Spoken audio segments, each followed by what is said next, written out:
Mungkin sedikit koreksi ya. Jadi Mhm. kita bukan dilarang mendarat di Hong Kong, tetapi tidak boleh ada penumpang dari Indonesia yang boleh turun di Hong Kong. Jadi Baik. ini beda ya. Karena hari Mhm. ini kita tetap menerbangkan penerbangan ke Hong Kong itu dan membawa kargo ya. Jadi ini tolong supaya tidak salah pemahaman ya. Itu yang pertama ya. Baik. Yang kedua memang kita sebenarnya sepakat dengan hampir seluruh negara protokol kesehatan yang harus dipatuhi dan untuk Hong Kong mereka juga minta lembaga yang terakreditasi melakukan pengecekan PCR sebelum berangkat dan kemudian tentu saja mereka punya aturan ketika mendarat, sama juga dengan di Indonesia, dilakukan PCR untuk mereka yang sudah mendarat. Dan memang ditemukan penumpang Garuda ada beberapa orang yang pada waktu berangkat sebenarnya sudah dicek PCR-nya dan PCR-nya negatif, ya Mhm. kan? Dan pada waktu mendarat dicek PCR-nya positif, gitu kan? Jadi ini yang memang menjadi masalah Mhm. dan kami sangat menghargai keputusan dari otoritas di Hong Kong, cuman kami hanya saja mempertanyakan atau bukan Mhm. mempertanyakan, bertanya dalam hati ya, Baik. kok kami yang disalahkan gitu kan, kok kami yang dilarang membawa penumpang gitu kan, Mhm. itu sih. Baik. Berarti kami, konfirmasi dan perjelas kembali Pak Irfan, hanya penumpang saja yang dilarang turun, namun untuk barang kargo sendiri dan transit ini masih tetap diperbolehkan begitu ya, antara Indonesia dan juga Hong Kong?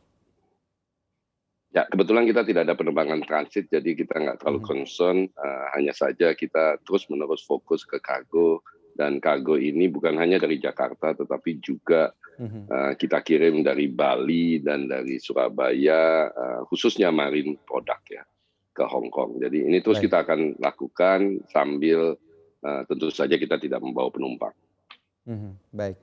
Pak Irfan, komunikasi dengan otoritas Hong Kong sendiri hingga saat ini sudah seperti apa? Respon daripada otoritas Hong Kong sendiri terhadap, utamanya pada, penerbangan-penerbangan yang berasal dari Indonesia sendiri ini seperti apa Pak Irfan?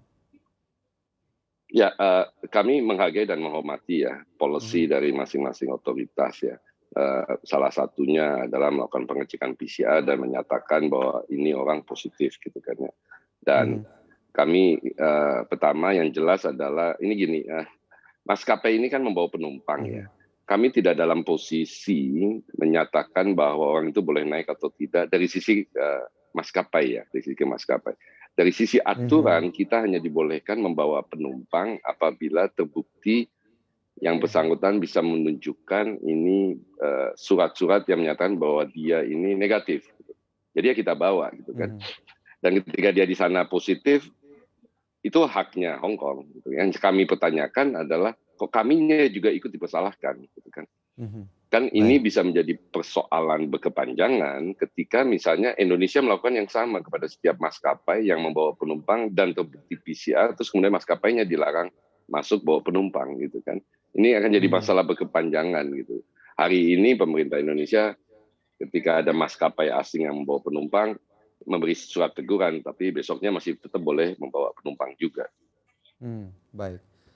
Ini menarik untuk diperhatikan lebih lanjut, Pak Irfan. Kalau kita, mulai menghitung-hitung sedikit juga, penerbangan dari Indonesia ke Hong Kong sendiri, ini sebenarnya traffic-nya ada berapa besar begitu? Apakah dengan dilarangnya penumpang dari Mhm. Indonesia untuk turun di Hong Kong ini akan memukul traffic yang ada antara Indonesia dan juga Hong Kong? Dan untuk negara-negara di Asia lainnya, apakah sudah ada, wacana begitu untuk kemudian membatasi penerbangan di wilayah Asia lainnya?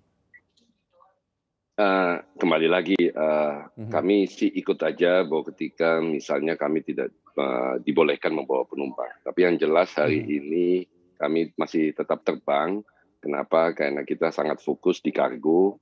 Kita tahu juga terlepas dari pelarangan sejenis seperti ini, semua orang kan juga melakukan upaya menghindari dan menghindari lah ya untuk Mhm. terbang ke luar negeri gitu. Karena juga urusan karantina dan segala macam yang cukup kalau bahasa populernya ribet ya kan.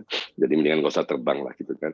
Nah, Untuk informasi lebih lengkap dan berita terkait, jangan lupa untuk klik link yang sudah ada di deskripsi. Dan jangan lupa juga untuk menginstal aplikasi CNBC Indonesia yang ada di Play Store dan juga App Store. Jangan lupa untuk kemudian di-subscribe ya.